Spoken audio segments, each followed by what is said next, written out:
Pendant que certains parlent de coopération, d'autres y voient une manœuvre stratégique bien calculée. La tournée africaine d'Emmanuel Macron soulève une question brûlante. S'agit-il d'un nouveau départ sincère entre la France et l'Afrique ou d'une tentative désespérée de reconquérir une influence en chute libre? Entre discours diplomatiques, enjeux sécuritaires et intérêts économiques cachés, cette visite présidentielle pourrait bien redessiner les rapports de force sur le continent. Décryptage. Le président français se rendra en Afrique du Sud ensuite afin de participer au sommet du G20 annoncé pour ce week-end à Johannesburg. Mamadou Diouf, bonsoir et bienvenue. Merci. Bonsoir Charlotte. Emmanuel Macron donc, a entamé sa visite africaine par l'île Maurice comme première étape. Oui, c'est la première étape de la visite du président français sur une partie du continent africain. L'île Maurice, puisque c'est un pays qu'on a tendance à oublier parce qu'il est tout petit, avec presque 1,2 million habitants, mais un pays quand même qui, sur le plan économique, a su sortir de la culture de la canne à sucre qui était sa particularité pour aller se développer sur la base du tourisme, un certain nombre d'aspects industriels. Et la France joue un rôle dans cette industrialisation au niveau de l'île Maurice. Mais comme la France est en train aujourd'hui d'être chassée un peu partout au niveau des anciennes colonies françaises d'Afrique, la France a intérêt aujourd'hui à se trouver d'autres formes de relations avec un certain nombre de pays. Et cette visite en Afrique est présentée comme offensive. Qu'est-ce que cela signifie concrètement en termes diplomatiques? Ça signifie plusieurs choses. La première chose, c'est comme si pour une fois la France a tiré les leçons. Quand j'ai dit tirer les leçons, la France a compris qu'il n'y a plus de précaré français en Afrique. Puisque pendant longtemps, il y avait une assurance de la France sur le fait qu'il y avait un précaré. La France était privilégiée par rapport aux autres. Aujourd'hui, quand vous allez dans un certain nombre de pays où les Français n'ont pas été chassés, même de façon brutale, la France n'est pas le premier partenaire économique de ces pays. Donc concrètement, avec l'arrivée de la Russie, avec l'arrivée de la Chine, de la Turquie, etc., la France est en train de perdre pied au niveau de ce qui l'intéressait le plus sur le continent africain.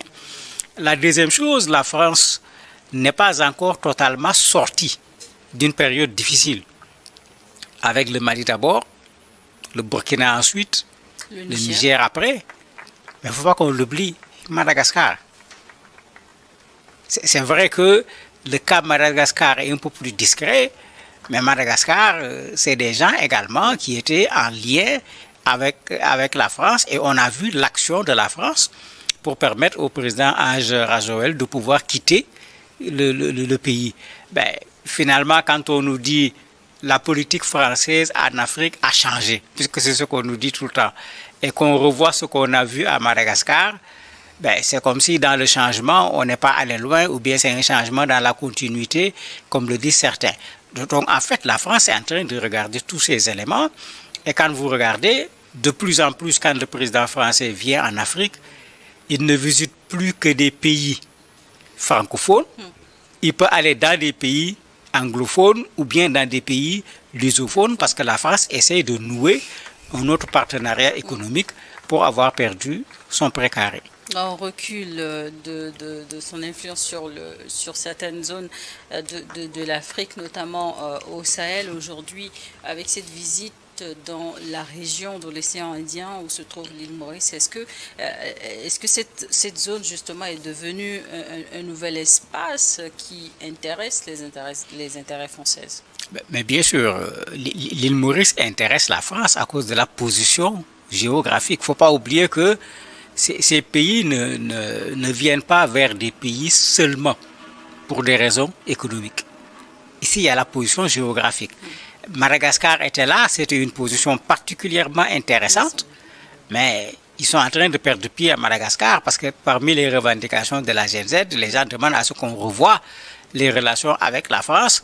Et puisque la France a fait échapper l'ancien président, allez-y faire un sondage à Madagascar pour savoir qu'est-ce que les gens pensent véritablement de la France. Donc, ce n'est pas l'aspect économique seulement, il y a cet aspect géopolitique, cet aspect positionnement, y compris sur le plan militaire.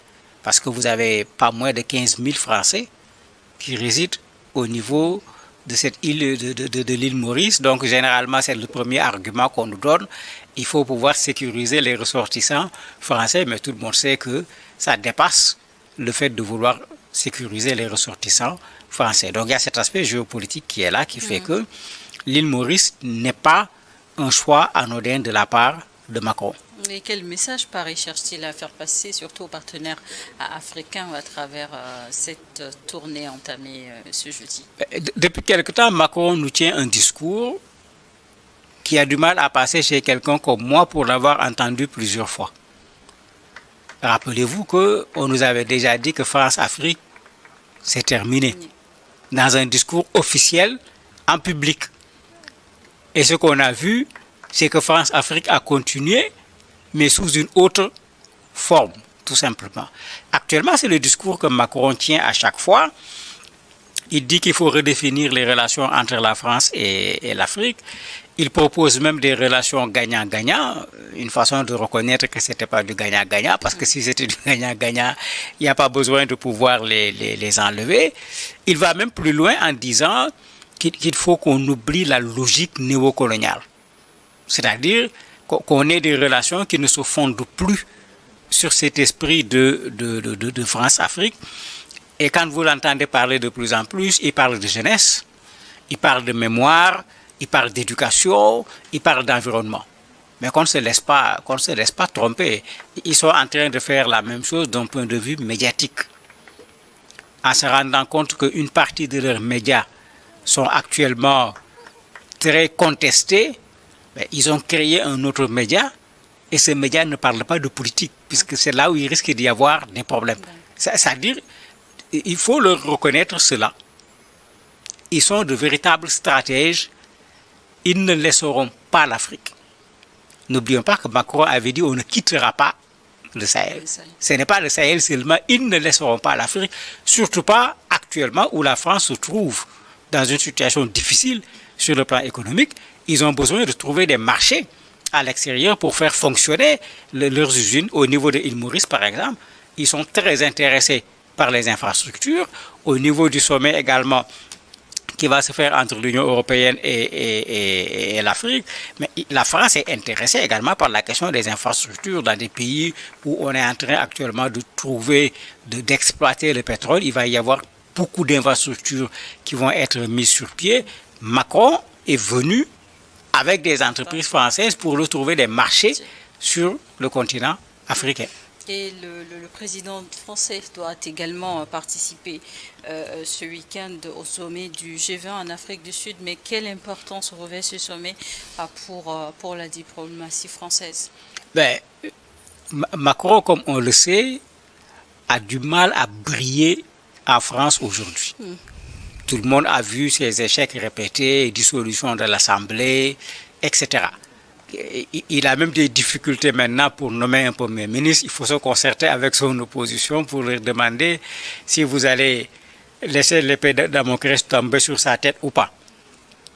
Ça veut dire que Macron est en mauvaise posture en France. C'est pourquoi on l'a vu aller sur le dossier ukrainien, aller sur le dossier palestinien, là où on ne l'attendait véritablement pas.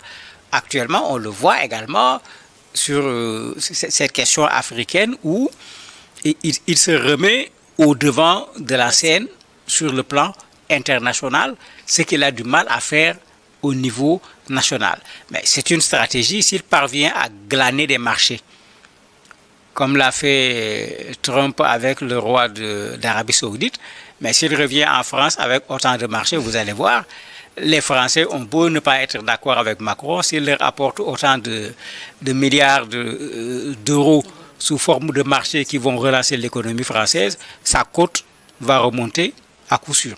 Et nous le savons, Mamadou Diouf, l'Afrique du Sud est un acteur majeur du BRICS. Et cette dimension, est-ce que ça ne changera pas la portée de cette présence d'Emmanuel Macron à Johannesburg? Pas du tout, parce que on est en face de plusieurs organisations. La France est en Afrique du Sud pas à cause des BRICS, mais à cause du G20. Et l'Afrique du Sud est membre du G20.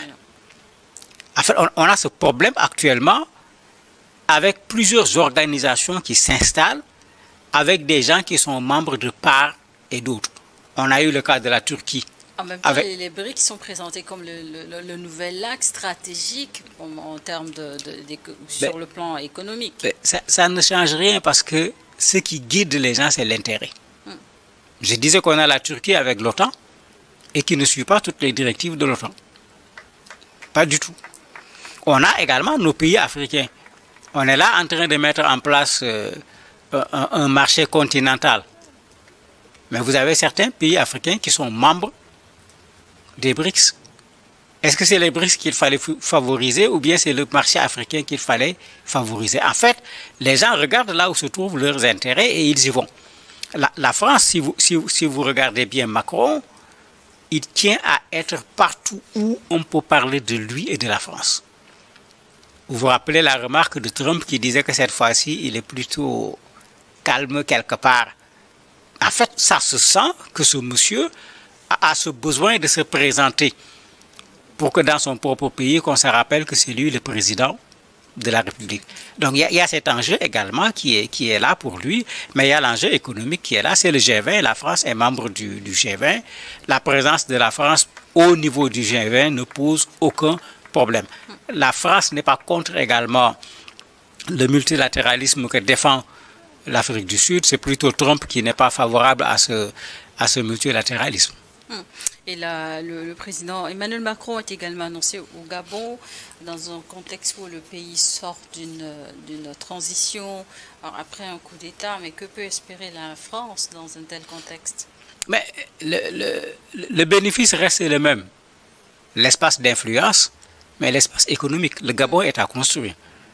Le président a annoncé beaucoup de chantiers, mais les entreprises françaises vont être intéressées par ces chantiers. Et rappelez-vous qu'il y a eu coup d'État au Gabon. Mais quelle a été l'attitude de la France par rapport à ce coup d'État? Pour ceux qui n'ont pas oublié tout ça, on n'est pas surpris de le voir aller au Gabon rendre visite au président Oligui, puisque le Gabon intéresse la France par le